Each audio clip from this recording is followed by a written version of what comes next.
Tadahan ko na kapatid, oh. Kaya lang, hindi ko pa pwedeng pinisin, galawin kasi malambot pa eh. Pinapareho ko na yung, pinapantay ko na yung step, parehoin ko na yan.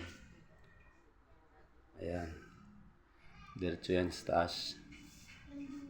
Tiles ito kapatid. Yan, ita-tiles ko tong bawat step nito.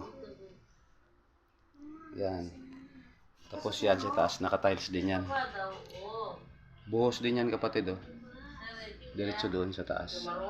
Pero maganda ang kuha ng step niyan. Hindi siya tarik, banayad siya.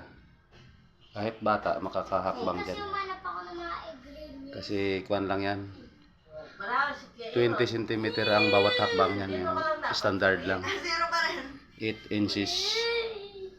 Tapos ang lapad ng kuhan, step, 12 inches. Yan.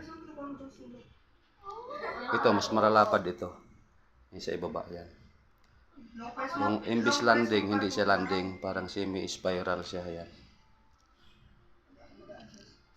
Naka-welding yung frame yan. Angle bar yan kapatid yan. Tapos itong pasamano, tubular yan, pasamano. Yan, pinakain ko na sa halo. Yan, diretso sa ceiling. Yan. Ayan na pasamano, diretso sa ceiling. Yan, oh. Mamayang hapon tapos na to. Kasi kailangan pang patigasin ko. Sa Lunes, itatiles ko ito. Babay mga kapatid. Trabaho.